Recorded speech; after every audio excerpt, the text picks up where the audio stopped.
श्री गुरु चरण कमलेभ्यो नमः।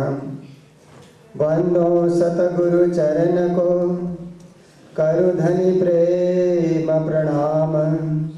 अशुभ हरण मंगल कर्ण श्रीदेव चंद्र जी नाम। श्री प्राणनाथ निज मूलपति श्री मेहराज सुनाम। तेज कुंवरी श्यामा युगल को पल पल करूं प्रणाम। बोलो कृष्ण कन्हैया लाल की, सद्गुरु महाराज की, प्राणनाथ प्यारे की, महाराजा छत्रसाल की, तीनों धाम की, श्री कृष्ण प्रणामी धर्म की, सर्व सुंदर साथ की। अब कहूँ रे इश्क की बात।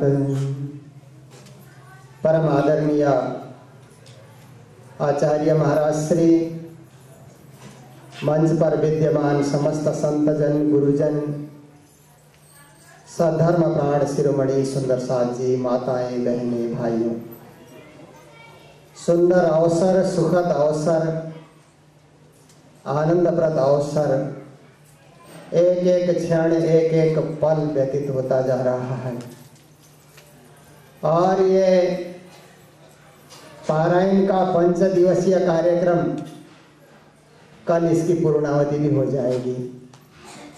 फिर ऐसे कार्यक्रम आने के लिए प्रतीक्षा करनी पड़ती है।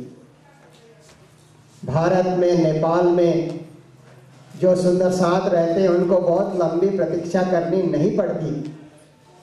वहाँ कार्यक्रम होते रहते हैं, एक के बाद एक कार्यक्रम, एक के पीछे एक कार्यक्रम, और कभी संतों को फुर्सत नहीं मिलती। एक पूरा हुआ नहीं, दूसरा प्रारंभ, तीसरा प्रारंभ, चौथा प्रारंभ, क्योंकि यह जागने की दौड़ चल रही है। पर इस देश में जहाँ अमेरिका, कनाडा, यूके के लिए सोचते हैं, तो वर्षों की प्रतीक्षा के बाद फिर ऐसा अवसर आता है, समय आता है जीवन में, सत्संग में बैठने का, साथ बैठने का, साथ भोजन करने का, साथ गाने का और साथ नाचने का, एक साथ पारायण पढ़ने का। ये कुछ सुखद अवसर, सुंदर अवसर, आनंदप्रद अवसर और मूल मिलावा, जगत का एक मूल मिलावा, जगत में एक मिलने का मौका इस पारायण के महोत्सव से हमें प्राप्त होता है। तो प्राणनाथ जी महाराज हमें संदेश दे रहे हैं वाणी के माध्यम से, जागो और जगाओ। ये प्राणनाथ जी महाराज का विशेष रूप से संदेश है। जगाने के लिए खुद को पहले जागना होगा। जो जागा हुआ होगा वही दूसरे को जगा सकता है, जो सो रहा है वो दूसरे को कभी नहीं जगा सकता। और जागने किसके हो गई, कौन जागा है? जागने का प्रमाण क्या है कि कौन जागा और कौन सो रहा है? कहते हैं यदि आपके जगाने से दूसरा जाग जाता है तो सोचो कि आप जगे हुए हो, और आपके जगाने से कोई जागता नहीं तो सोचो आप अभी नींद में हो। क्योंकि जो व्यक्ति नींद में होता है वो दूसरे को जगा नहीं सकता, जो जागा है वही दूसरे को जगा सकता है। इसलिए श्री जी ने कहा जागो और उसके बाद जगाओ। तो ये जागने का संदेश इस वाणी के अंतर्गत समाया हुआ है। और प्राणनाथ जी महाराज को जागनी शब्द विशेष पसंद है, इसलिए इस लीला को ही उन्होंने जागनी लीला कहा। तो जागनी लीला में, जागने के ब्रह्मांड में जागृत ज्ञान को लेकर के, ये तारतम वाणी का रहस्य लेकर के श्री प्राणनाथ जी पधारे हैं। उनके सदगुरु श्री देवचंद्र जी महाराज पधारे हैं। अरे ब्रह्म ज्ञानी का रस, ब्रह्म वाणी का रसस्वादन हमें करा रहे हैं। कल कुछ रसस्वादन आपने किया कीर्तन में से, आज परिक्रमा में से 2-3 चौपाइयां आपके समक्ष रखी जाएगी। एक ग्रंथ का नाम प्राणनाथ जी ने रखा परिक्रमा, और प्राणनाथ जी की ये विशेषता है कि जो नाम देते हैं ये संपूर्ण ग्रंथों में ही वो नाम सुशोभित हो जाते हैं। क्यों एक ही ग्रंथ का नाम परिक्रमा? रास में भी परिक्रमा है, प्रकाश में भी परिक्रमा है, षट ऋतु में भी परिक्रमा है। क्यों एक ही ग्रंथ का नाम रास? प्रकाश में भी रास है, कलश में भी रास है, किरंतन में भी रास है, परिक्रमा में भी रास है, रस कहाँ नहीं है? क्यों एक ही ग्रंथ का नाम प्रकाश? प्रकाश तो रास में भी है, प्रकाश तो कलश में भी है, प्रकाश तो परिक्रमा में भी है, प्रकाश तो खिलवत में भी, सर्वत्र प्रकाश ही प्रकाश है। एक ही ग्रंथ का नाम कलश नहीं, सब कलश ही कलश है, संपूर्ण वाणी कलश है। इसी प्रकार से संपूर्ण वाणी खिलवत है, ये संपूर्ण वाणी मार्फत की वाणी है, और ये संपूर्ण वाणी में क़यामत की निशानी भी दी गई है। तो ये परिक्रमा जो ग्रंथ है, ये संसार की परिक्रमा नहीं है, ये परिक्रमा है परम धाम की परिक्रमा। क्योंकि परमात्मा परिक्रमा से ही मिलते हैं। कभी कभी आप आकर मंदिर में पारायण में परिक्रमा देते हैं तो आपको लगता है कि इतने सारे लोग मंदिर के इर्द गिर्द घूम क्यों रहे हैं? क्या कारण है कि माला लेकर के इतने सारे लोग मंदिर में घूम रहे हैं, चक्कर काट रहे हैं? क्या कारण है? वो परिक्रमा कर रहे हैं। परिक्रमा करने से क्या होता है? हम परमात्मा के और करीब बिल्कुल निकट हो जाते हैं। जो हमारी और परमात्मा के बीच की दूरी है, जो फासला है परमात्मा और हमारे बीच के फासले को कम करना है तो मंदिर में जाकर के परिक्रमा करो। देख परिक्रमा कर्म सब छूटे, यह सुख पंचम निस दिन लूटे। पंचमदास महाराज कहते हैं कि परिक्रमा करने से कर्म का बंधन छूट जाएगा और राज्य के निकट होने का सुख आपको मिलेगा। यानि कानि च पापानि जन्मांतरे कृतानि च तानि सर्वाणि नश्यन्ति प्रदक्षिणा पदे पदे। हमारे शास्त्रों ने कहा कि जितने भी पाप जाने अनजाने आपसे हो गए, इस जन्म में हो गए या पूर्व जन्म में हो गए, उन सारे पापों को तापों को नाश करना है और उससे निवृत्त होना है। तो क्या करोगे? मंदिर में जाकर के परिक्रमा दो। परिक्रमा करने से सारे पाप ताप संताप नष्ट हो जाएंगे। आप पवित्र बनोगे, निष्कलंक बनोगे, पावन बनोगे, सुंदर बनोगे, सच्चे अर्थ में सुंदर साथ बनोगे। बहुत सारे लोग संसार में पराक्रम करते हैं, परमात्मा पराक्रम से नहीं मिलेंगे। देखिए राजनीति करने वाले कितना पराक्रम करते हैं, खेल खेलने वाले कितना पराक्रम करते हैं। इसी प्रकार से आप देखिए कि संसार में विद्या पढ़ने वाले कितना पराक्रम करते हैं और विज्ञान ने कितना पराक्रम किया है। विज्ञान जगत में आप नजर दौड़ा करके आप देखें कितना बड़ा पराक्रम है, पर उस पराक्रम से परमात्मा नहीं मिलेंगे। पराक्रम से संसार में आपकी ख्याति होगी, पराक्रम से संसार में आपका नाम ऊंचा होगा, पर परमात्मा के पास जाना है तो परिक्रमा ही करनी होगी। उस परिक्रमा से परमात्मा मिल सकते हैं। पराक्रम करके आप पहाड़ के चोटी पे चढ़ जाओ, नहीं मिलेंगे परमात्मा।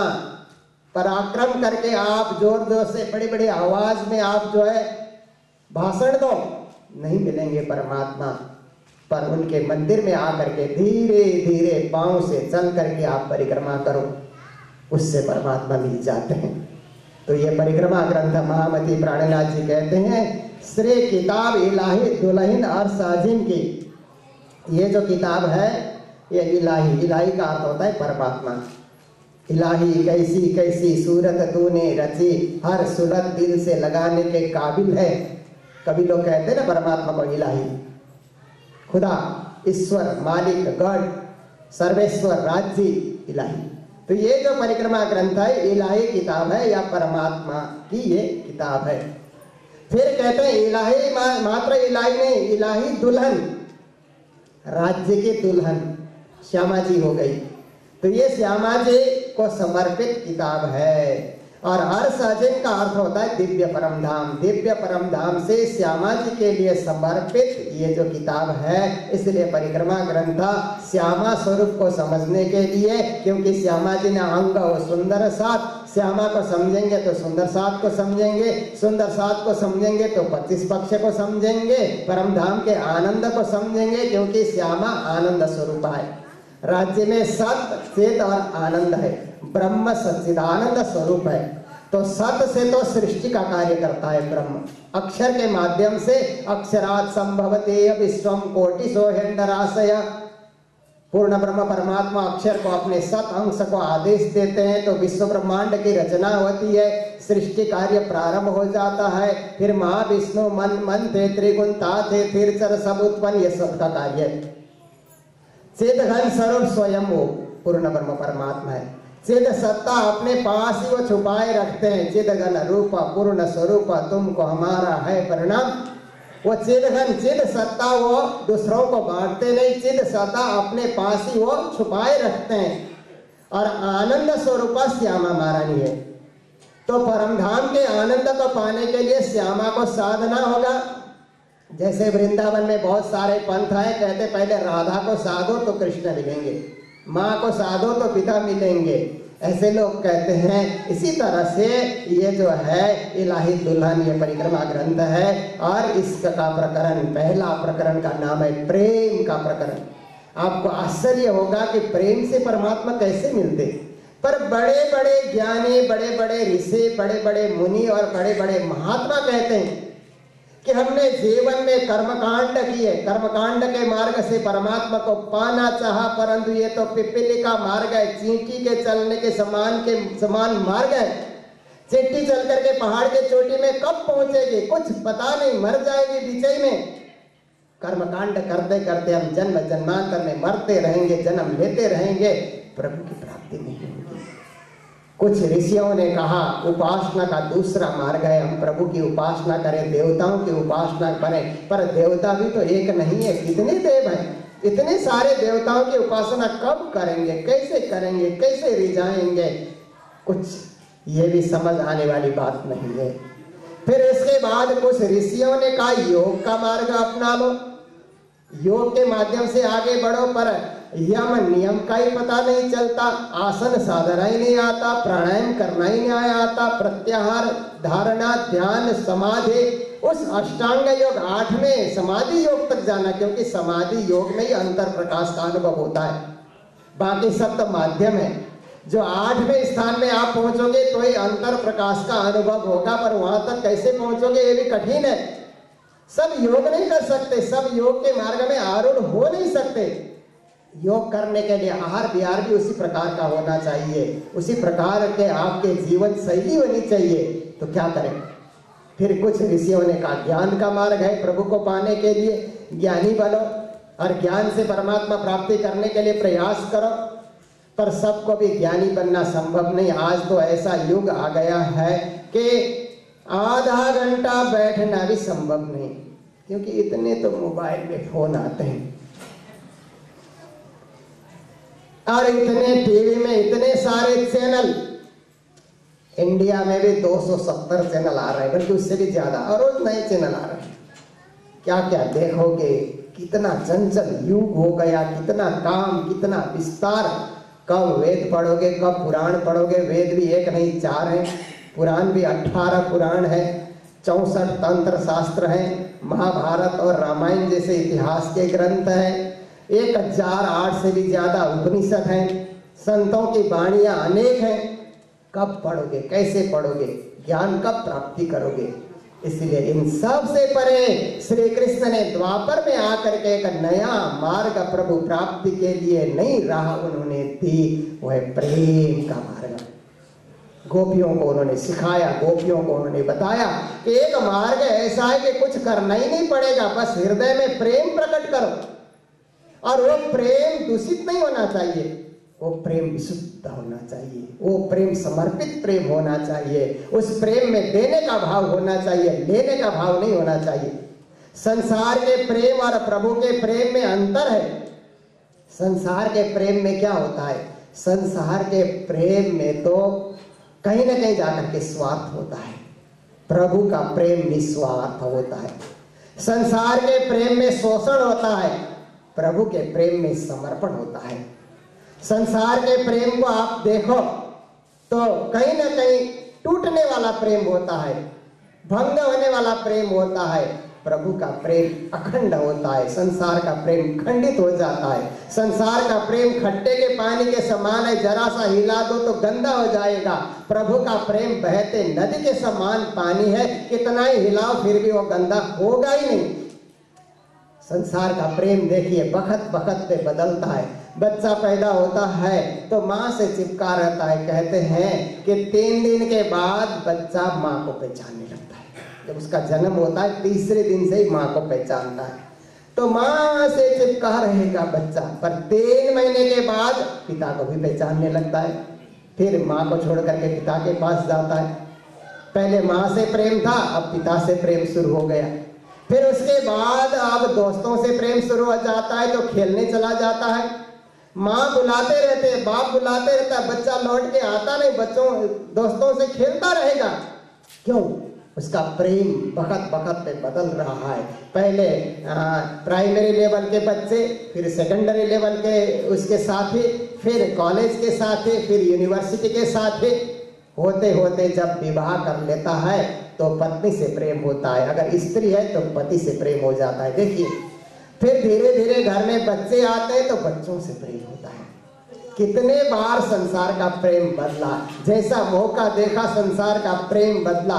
और बच्चे भी बड़े हो जाते हैं, घर में नाती पोते आते हैं तो उनसे और अधिक प्रेम हो जाता है। देखिए, कभी मकान से प्रेम, कभी देखिए जानवरों से प्रेम, कभी धन से प्रेम, कभी गाड़ी से प्रेम, कभी दुकान से प्रेम। संसार का प्रेम देखिए बखत बखत पे कैसे बदलता है। परमात्मा का प्रेम नहीं बदलेगा। परमात्मा से प्रेम कब हुआ? जब हम 2 साल के रहे होंगे, 3 साल के रहे होंगे, हमारे माँ बाप ने हमारी उंगली पकड़ करके मंदिर लेकर के चले गए और मंदिर में कहा यह प्रणाम करो, माथा टेको, परमात्मा के दर्शन करो। परमात्मा को तुम प्रणाम करोगे तो तुम्हारी बुद्धि बढ़ेगी, विद्या बढ़ेगी, आयु बढ़ेगी, हर प्रकार से तुम संसार में पराक्रमी बनोगे। ऐसा करके 2 या 3 साल की उम्र में माता पिता ने परमात्मा से हमारा परिचय कराया और परमात्मा के चरणों में झुका दिया। तब से हमारे हृदय में परमात्मा के प्रति प्रेम उत्पन्न हुआ, श्रद्धा उत्पन्न हुई, भक्ति उत्पन्न हुई। और वो चलते चलते चलते सारी जिंदगी वो प्रेम हमारे साथ रहा, प्रभु के प्रति भक्ति हमारे साथ रही। और मरते समय में अंतिम दम में भी अगर आपने बिस्तर पकड़ लिया है और उस समय में कोई आपको पूछे कि अंतिम इच्छा क्या है, तो आप यही कहोगे, इतना तो करना स्वामी, जब प्राण तन से निकले, गोविंद नाम मुख में जब प्राण तन से निकले। देखिए ये प्रेम किस्सा है कि अंतिम समय में भी आपके मन में यही इच्छा है कि हम राज श्यामा करते हुए इस शरीर का त्याग कर दें। तो ये जो प्रेम है, इसी को बाइबल में कहा love is God, God is love. इसी को कुरान ने कहा इश्क मजाजी नहीं, इश्क हकीकी। और इसी को हमारे भागवत ने और गीता ने कहा प्रेम लक्षणा भक्ति। और इसी को महामती प्राणनाथ जी महाराज कहते हैं ब्रह्म इसक दो एक है। ब्रह्म है, जहाँ ब्रह्म है वहीं प्रेम है, जहाँ प्रेम है वहीं ब्रह्म है। तो कहते हैं अब कहो रे इश्क की बात, इश्क शब्दातीत साक्षात, जो कदे आवे मिने सब तो चौदे तबक करे रत। ये प्रेम का प्रकरण है, क्योंकि प्राणनाथ जी परिक्रमा ग्रंथ बताने जा रहे हैं। तो परिक्रमा में तो 25 पक्ष परम धाम की चर्चनी है। परम धाम में कितने थंब हैं, कितनी सीढ़ियां हैं, कितने मोहल्ले हैं, कितनी गलियां हैं, कितने वृक्ष हैं, ये सब गिनतियां हैं। परम धाम में तो जब बड़ी राम में चले जाओगे तो 14 करोड़ 40 लाख ऊंचे ऊंचे भवन आते हैं। रंगमहल तो 10 ही भोग का है, 14 करोड़ 40 लाख इतने ऊंचे ऊंचे भवन। ये सब व्याख्या हमको सुननी है तो कोई सुन नहीं सकेगा, ये चर्चनी कोई समझ नहीं सकेगा जब तक हृदय में प्रेम का उदय न हो कि ये मेरा घर है, ये मेरे धनी का घर है। ये जैसे देखिए कन्याएं 16 साल की होती है, 18 साल की, 20 साल की होती है। जब विवाह का वक्त आता है किसी घर से उनको कोई लगाव नहीं होता, पर विवाह होने के बाद पति के घर से प्रेम हो जाता है। उस घर को संवारने लगती है, सजाने लगती है। ऐसे, क्योंकि उसको प्रेम हो गया। इसी तरह से हमको जब राज्य हमारे प्राणों के पति है, प्राणनाथ है, ऐसा हमको पूर्ण पता हो जाएगा तो परम धाम रूपी घर से हमको प्रेम हो जाएगा।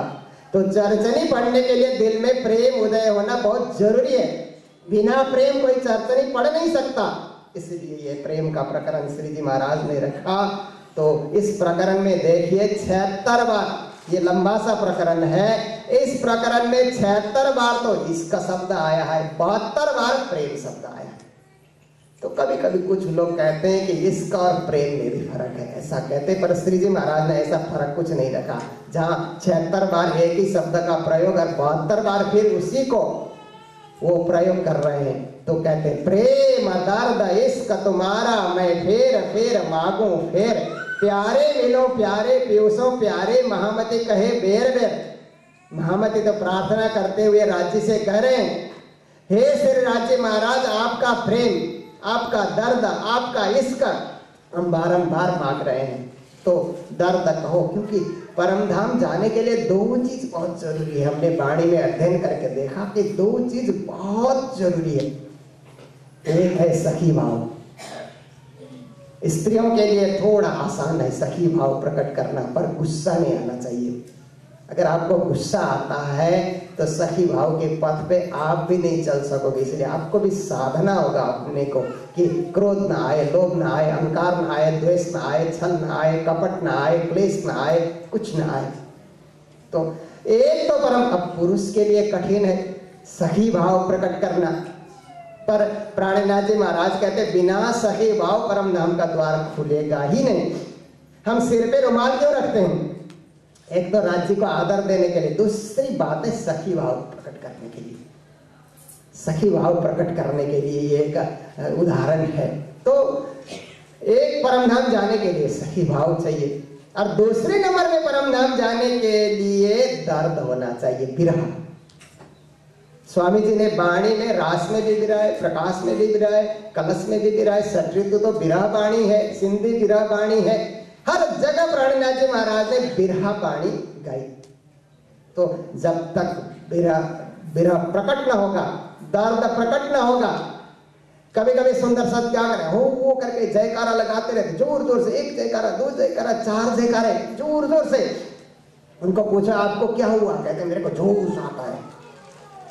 पर श्री जी कहते हैं जोश आने से वो परम धाम नहीं मिलेगा, विरह करने से परम धाम मिलेगा। कुछ रोना सीखो, विरह करना सीखो, दर्द प्रकट करना सीखो कि हम बिछुड़े हुए हैं। देखिए कभी अपना सामान बिछुड़ जाता है, कभी अपना स्वजन बिछुड़ जाता है, तो दिल में कैसे दर्द होता है। ऐसे ही परम धाम से हम बिछुड़े हुए हैं, राज्य से हम बिछुड़े हुए, वो दर्द हमारे दिल में आ जाए, वो तड़प हमारे मन में आ जाए, और उस तड़प के एक एक क्षण में वो अपना मालिक, अपना स्वामी अपने हृदय में आ जाए। एक कवि क्या कहता है, तड़प ए दिल जरा तड़पने दे, दिल की हर तड़प में, तड़प ए दिल जरा तड़पने में आराम मिलता है, दिल की हर तड़प में उनका नाम मिलता है। तो जब हम इस तरह से तड़पने लग जाएंगे कि हर तड़प में परमात्मा का नाम उच्चारण हो जाए, राज राज हम करने लग जाए, उसी को विरह कहा जाता है। जैसे अब हमारे उपवास आ रहे हैं, तीज और चतुर्थी का उपवास शायद कल से ही प्रारंभ होना है, और तीज के उपवास में हम एक समय का उपवास रखते हैं, चतुर्थी में हम लोग दोनों समय उपवास रखते हैं, और राज्य का प्रसाद के रूप में फलाहार इत्यादि हम लोग करते हैं। उस समय हम लोग जब विरह वाणी गाते हैं, सैया अब हम धाम चलत है तुम हो जो सबे होशियार, ये वाणी गाने से एक दर्द दिल में प्रकट होता है, लगता है राज्य से हम बिछुड़े हैं और राज्य हमारे सामने है, हम राज्य के सामने। इस प्रकार का दर्द दिल में आ जाए तो हमारी जागनी हो जाएगी। ये दोनों चीज तब हम प्राप्त कर सकते हैं जब परिक्रमा के इस इश्क के प्रकरण में हम रमण करेंगे, और राज्य के मंदिर में आकर के हम परिक्रमा करके दिल को पवित्र बनाएंगे, दिल को स्वच्छ बनाएंगे, दिल को निर्मल बनाएंगे, दिल को धाम के समान बनाएंगे, तो अवश्य है परम धाम में हमारी जागनी होगी, जागृत परम धाम में होंगे। समय बहुत कम है, पूज्य आचार्य महाराज श्री का आशीर्वाद भी लेना है, इसलिए एक ही चौपाई का सारांश रखते हुए अभी की वाणी चर्चा को विराम दे रहे हैं। बोलो सतगुरु महाराज की, प्राणनाथ प्यारे की, सर्व सुंदर साथ की। प्रणाम।